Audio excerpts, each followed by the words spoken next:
Okay, Assalamualaikum warahmatullahi wabarakatuh.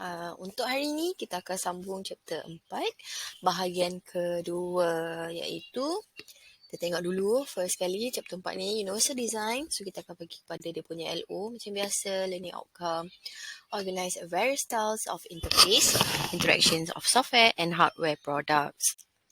Okay, so untuk bahagian 2, chapter 4, kita ada pasal multimodal teknologi.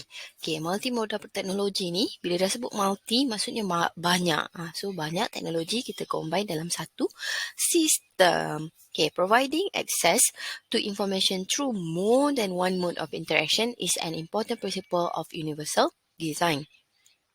The design known as multimodal interactions, dia ada 5 senses yang akan terlibat bila you nak buat multimodal teknologi. Dia akan melibatkan 5 sense ni. Yang pertama, sight. Yang kedua, sound.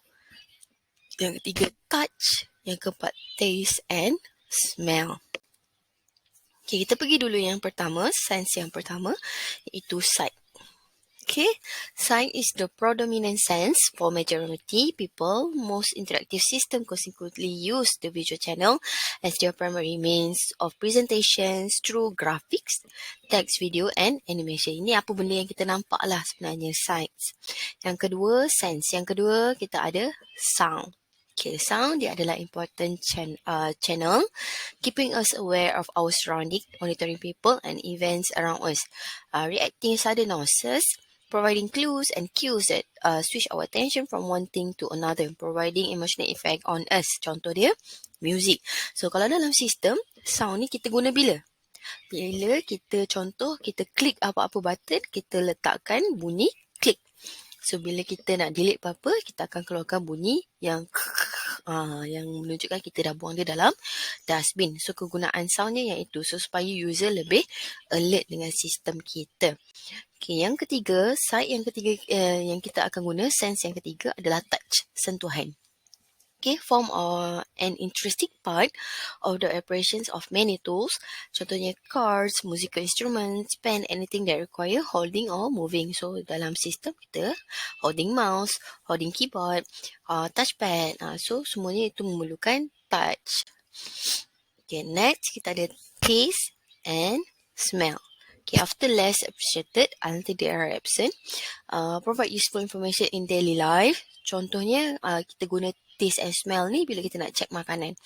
Nak tengok basi ke tak, whether it's in good condition or not. So, dalam sistem pun, ada certain yang kita gunakan taste and smell. Walaupun not widely used, but ada.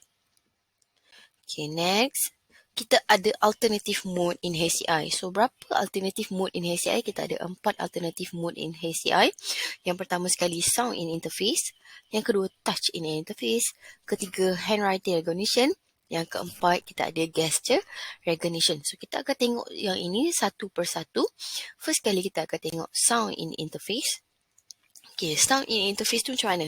Sound ni dia adalah important contributor to usability.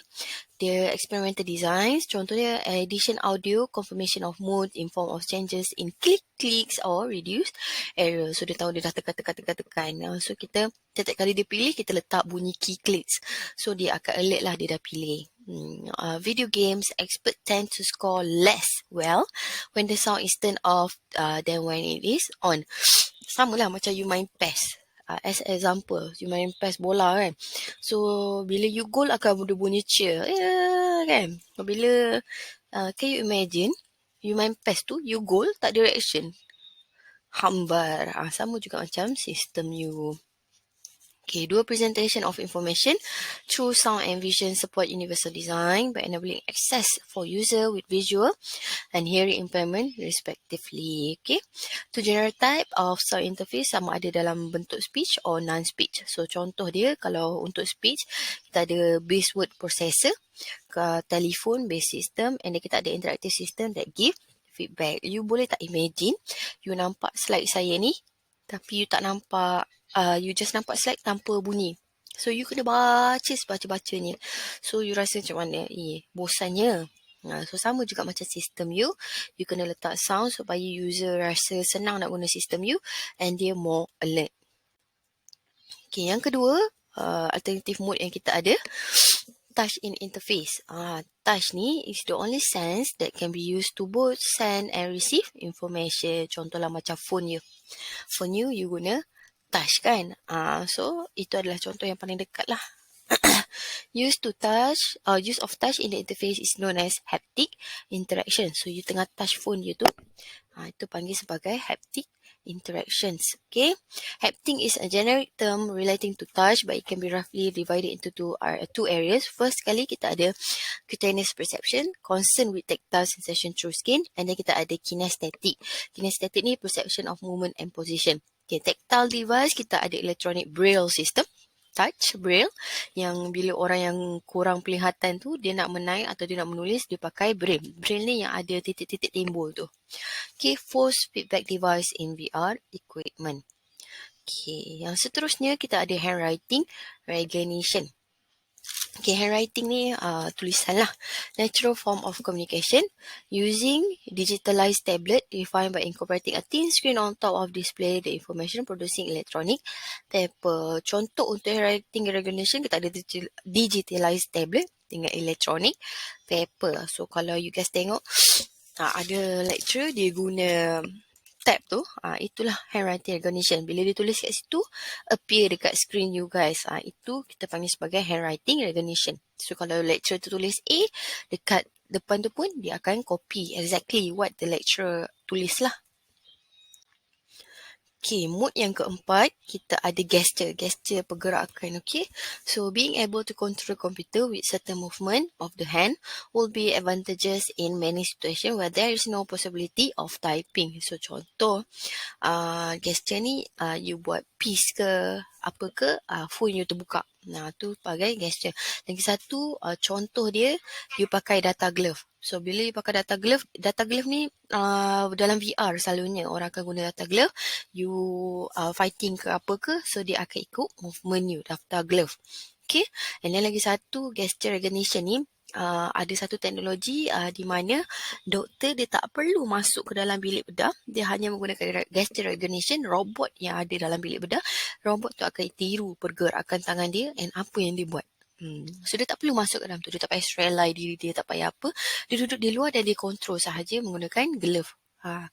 So robot yang ada kat dalam bilik bedah tu, dia yang akan buat. Itu adalah contoh lah gesture recognition. Okay, untuk hari ni, pendek je kelas. Untuk hari ni, saya nak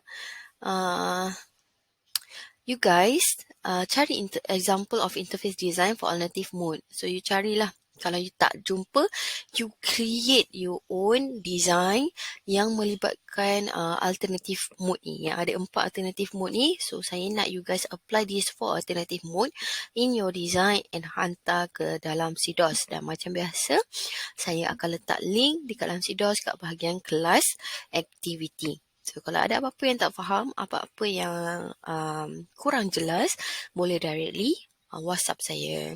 Okay, so if you have any things that you would like to know more or anything you can't understand, you can directly contact me. Okay, that's all for today. Very simple class, but I want you guys to remember to do this. If you can't find any interface that applying this for alternative mode, you can create your own interface that apply this for alternative mode. Okay, that's all for today. Thank you, and we'll meet again tomorrow or some other time. So thank you for your time watching this video and entering this class, and that's all. Assalamualaikum.